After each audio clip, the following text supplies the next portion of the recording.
talk now. This MMA, what we talking about? Yeah, you tuned into the pod now. Gonna be hard for you to stop now. Yeah, we caged in. Yeah, we caged in.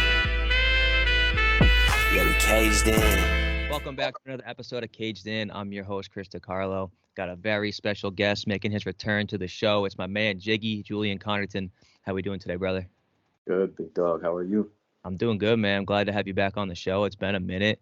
I know we've seen each other in between last time we talked on the show, but it's always good to have you on the podcast, man. And I know you got a big fight coming up, so I'm glad you're able to carve out some time and come talk to me, bro. Of course. It's always a blast being on the show. You were the first one to have me on, so I got to be the first one back. Yes, sir. Yes, sir. You are my first interview for the Cage Titans 58 lineup I got coming out, so it's There we go. It's fitting, man, that you're the first one. All right, bro, let's get into it a little bit, man. You are a 1-0 now in MMA. We've seen you in the Cage Titans cage, throwing down in Muy Thai. Let's talk about your first MMA experience, though, man. You were at Art of Scrap 5. You won that fight by unanimous decision. What was that walkout like for you, knowing that it was your MMA debut, and you weren't just making that walk as a Thai fighter anymore? Yeah, it was kind of surreal. I've made that walk with the Muay Thai gloves and the big gloves and the shin guards and all that. So there's kind of a feeling of like a shield per se. Like you have all this gear on, you have super heavy gloves, and then you have the elbow pads and all that good stuff. So you somewhat feel protected. So in the back warming up, and then when I put the gloves on, I'm just like, these are a lot lighter, and I don't have shin guards on, and don't have elbow pads on. And even like before people started going into the stadium, like going into that stadium, it was huge. Like I walked in and I was like, there's no way I'm fighting in this. I only heard about it until I walked into it. And then when I walked into it, I was like, yeah, you guys were not lying at all. My coach didn't tell me I was fighting a hometown guy either. So So I made the walk, and the crowd wasn't like booing or anything. Everyone was super cool. Like there was a bunch of kids like reaching out, high-fiving them and stuff like that. Nice. I didn't get no boos, but I can definitely tell the cheer difference when my opponent walked out second, and I just saw like 10 Mexican flags pop up in the stands, and I'm just like looking up, and I look like side-eyed my coach, and I'm like thinking in my head like, who am I fighting? Like, why am I like, who is this kid? Right. He was like a hometown kid. He fought for Lee Brothers, and Lee Brothers is the owner of the promotion. So I just wasn't expecting that, but it was very good turnout. Like it's especially going back to Cage Titans, like that energy there and that energy at Cage Titans, they're one and the same, but very different.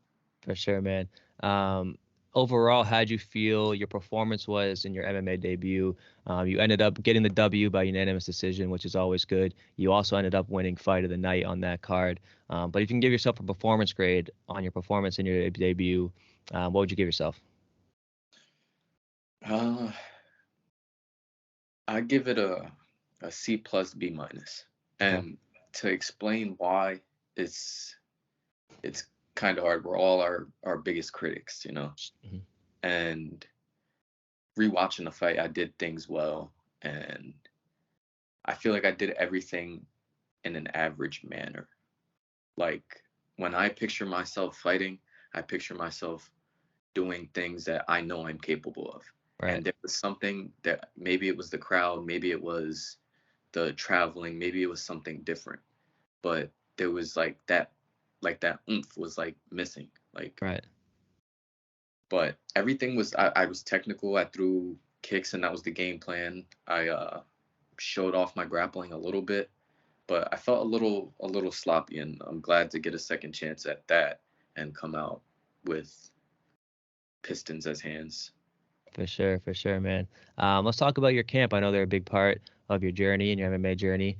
We talked about Evo the last time we talked on the pod, but I know you're in the middle of fight camp right now, so I got to ask, how are things going over at Evo, and how's camp going for you in general, man? Everything's going well. I mean, everyone's looking sharp. Give a quick shout out to, I haven't even told him this yet, but give a quick shout out to Mo.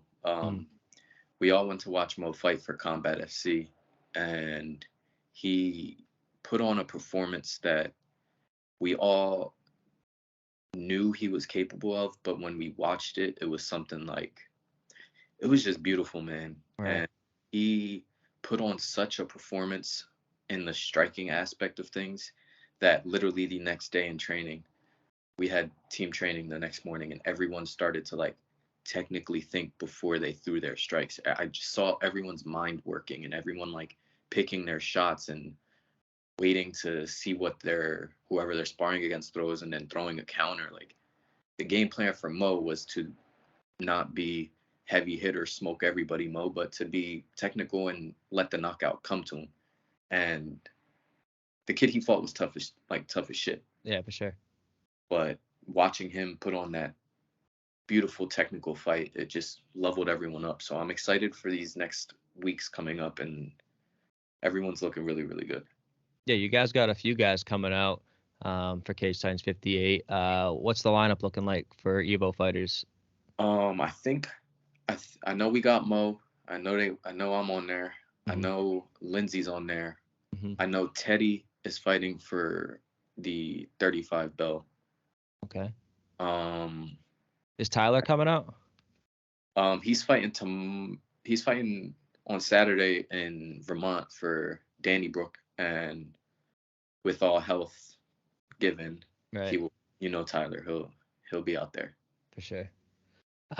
Let's talk about this fight, man, a little bit. I know this one's going to be at 145. Is that the scheduled weight agreement? Yeah. And your first MMA bout was at 155. Yep. Does that change things for you at all in camp? No, I mean, my weight is really good right now. I'm on point. I'm around like 160. Okay. Give me three weeks, I'll be 55, 54. Nice. And then the cut to 46 should be pretty good. It's very, like, even thinking about fighting at 45, yeah, it's kind of scary. Like, I haven't been 45 since I was in like 7th, 8th grade. Right. But then I like to think about like some of my Muay Thai fights, and my first fight was at 60, my second one was at 55, my third one was at 55, and I weighed in at 51. My fourth one was against Anthony Scott, that big motherfucker. Yeah, it's a big deal. That was at 160. So right. Like, it's kind of like a confidence boost in a sense. Like, I fought these guys at 160. I can make 145, and now I'm in my weight range, and it's kind of satisfying at that point. For sure, you should have some newly found advantages that maybe you didn't have before. Going down in weight, maybe being the bigger guy this time, which you're not always that bigger guy. When you, like you just said, you fought a lot of guys that were bigger than you, so that might be nice to have that advantage for once. You're also like very conscious about your own. I know you're always in the gym. You're very educated when it comes to bodybuilding and stuff like that. So does that help you also kind of manage your weight and kind of do things on your own accord without having to be told what to do every day?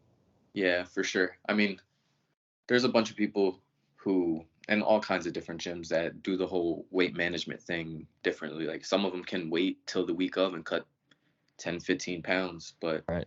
You can lose 2 pounds a week comfortably with eating a fairly good diet, and a fairly fair diet that you can enjoy your meals and enjoy little snacks here and there. So once I heard I was going to 45, I just immediately started losing 2 pounds a week. And I was about 7, 8 weeks ago, and 2 pounds a week.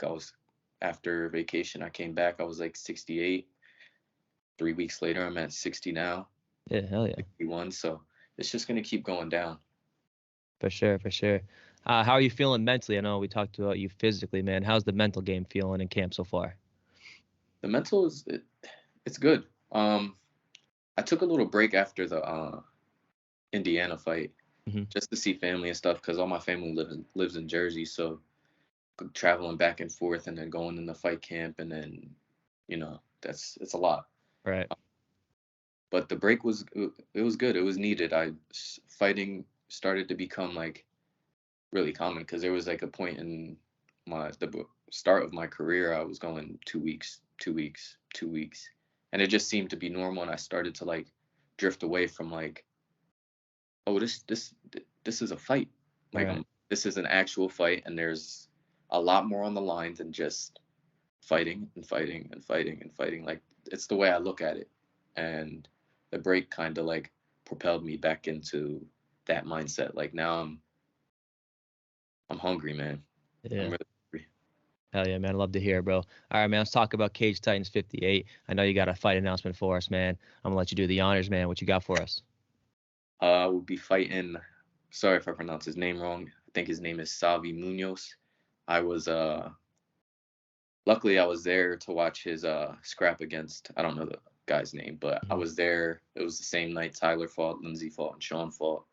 And I was just watching, and he walks out, and then his opponent walks out, and I'm like, oh shit, his opponent looks game. Right. And Salvi comes out, he throws a couple good combos, he surprises me a little bit. But then they just start trading, and it's just like they're both being heavy bags in a sense. Mm. And it was a banger of a fight, It and was, yeah. he can take a punch. Um, but it definitely should be good, man. I'm focused on my abilities. This camp is more about proving to myself that I belong where I think I belong, and that 45 division, they'll be on notice after. Definitely, man. How do you feel about this matchup with Munoz? What do you see as your advantages in the fight? Um, You don't have to go too deep into it, but yeah, just no. in general. Personally, I'm not gonna say anything about what I see in his, like the faults in his game, Hmm. but personally, me, I've been training this whole time. Like when I said I was on vacation, that doesn't mean I was bullshitting and drinking and all that stuff. I had my fun weekends, but I've been training every single day. Sure. So looking at that Indiana fight, I tried to correct every single thing that I thought was wrong in my sparring and my grappling and my strength and conditioning. And there's a couple of things that I'm excited to bring to the table and show everyone that I'm more capable of doing, of grappling, of having going the distance, which I've done already, but I want to go the distance and be able to go the distance again and Yes, again. sir. So it's more focused on me, and I know my athleticism and I know my training will be paid off. There you go, man. The Cage Titans fan base, man. We've only seen you throw down in that cage as a Thai fighter.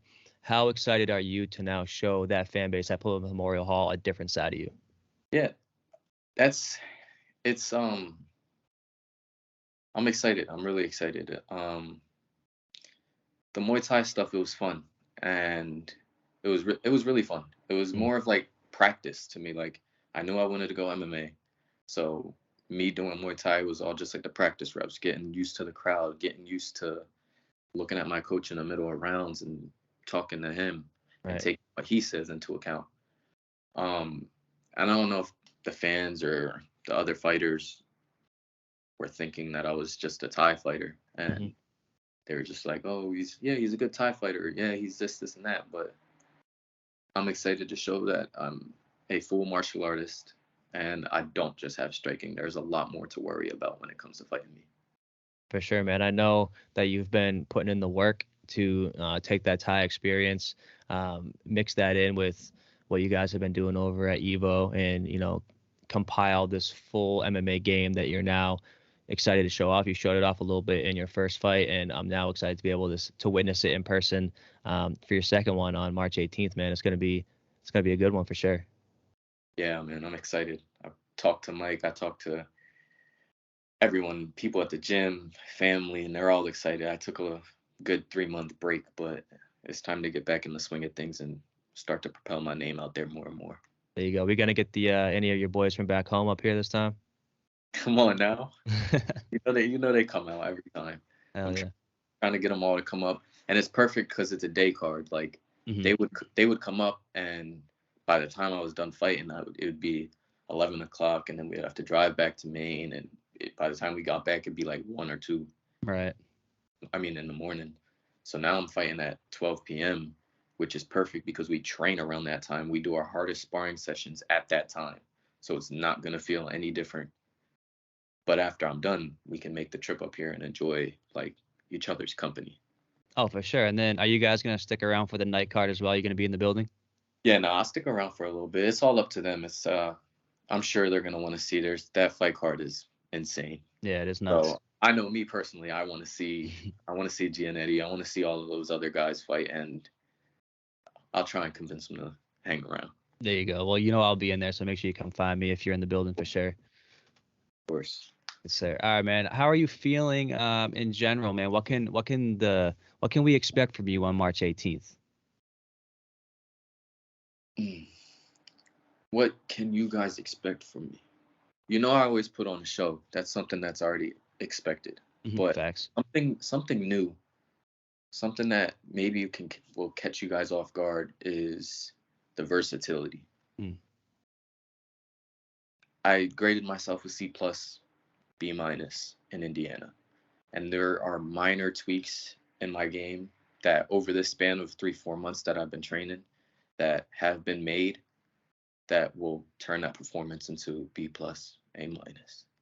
And I switched up a couple things in my style to cater it more to MMA. And I'm excited for people to like actually see me be a full mixed martial artist. Hell yeah, man. I'm excited to see you throw down, brother. It's always a pleasure. Every time we see each other, it's always love. And then seeing you throw down is always a blast as well. So as a fan, I'm excited. And as someone that now knows you personally, it makes me even more excited. So I'm excited for you, bro. Thank you, brother. I appreciate it. Yes, sir. All right, man. Let's get into some fun questions before I get you out of here, man. We talked to fight talk. Let's get into a couple random ones. UFC. Hold on. Oh yeah, yes. Before we start, the last time we did this, you asked me who my celebrity crush. Yeah. And I said I said Doja Cat, right? Yeah, you might want to change that one now. Tell me why. Right after I said that, she shaves her head and her eyebrows. Bro, she must have heard you. Was like, oh hell no. I like looked on it after we got off the call. 2 weeks later, she's bald headed and got no face. Hey, all right, we'll start off with that one first. Then let's correct that answer, bro. Who we got now? Who's gonna shave their head next, bro? I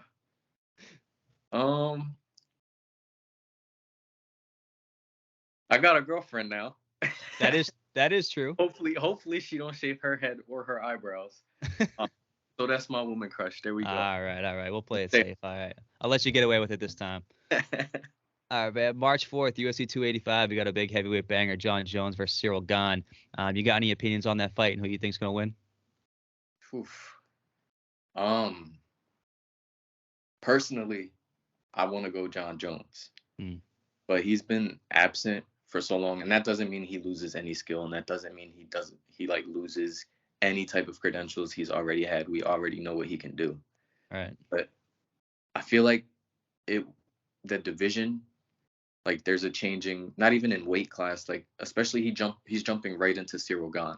Yeah, like, it's tough. The different kinds of people since he last fought, the different kinds of builds and athleticism and just mixed martial artists as a whole, I feel like Cyril Gane has a pretty good shot in mixing it up against him to the point where he can give him a fight, which I still see Jon Jones winning, but I do see Jon Jones in a little bit of a like sticky situation early on. Yeah, it's not going to be as easy as, it was for him in his prime.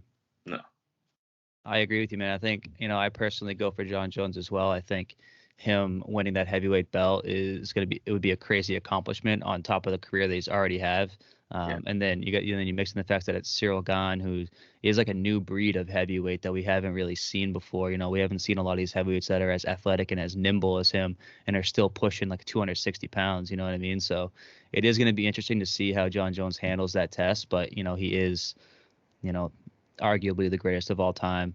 So that test is going to be crazy for him. There's so many greatest of all times at this point. I know. You got Jon Jones in top 3? I put Jon Jones number 1, man. For the longest time that I've been watching MMA, I can't think of a guy that's ripped through a division like that light heavyweight division that he had to go through 'cause there was like 10 to 15 just tough dudes in that division at that time. That was like the cream of the crop of the UFC, and he just tore them all down. Dude hasn't lost. So for me, it's hard, all the personal bullshit aside, it's hard for me to not put him number one. But I can go for the arguments for the other guys as well too. Yeah. All right, man. One more before I get you out of here, man. I know you're a big music guy. You're a big music fan. What artist or what song do you got on repeat right now? Since I got a fight, I've been listening to a lot of NBA YoungBoy. He's he gets me in the zone before training. But I'm a big R&B guy too. Like, yeah.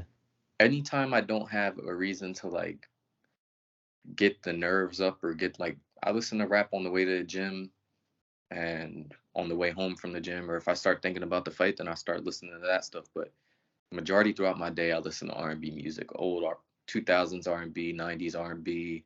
I like old Chris Brown. Mm-hmm. I listen to Boyz II Men. I listen to all types of different stuff. R&B is very sad though for me. I do honestly, Sam. That's my number one music genre. That's, if you look at any of my playlists on Spotify, that's usually where most of my listening goes to, is towards the R&B genre as well. So I feel you on that. It's super dope to see like the year. You know how Spotify started doing the year thing? Oh yeah. I compared my like 2020 to my 2022, and it was like low key. I started thinking about like what I was going through at the time, and like wasn't fighting at that time, but now I'm fighting, and like the kind of music I listen to, it kind of has a purpose now. So it was kind of dope to see that. I like the whole year in review thing that they've been doing.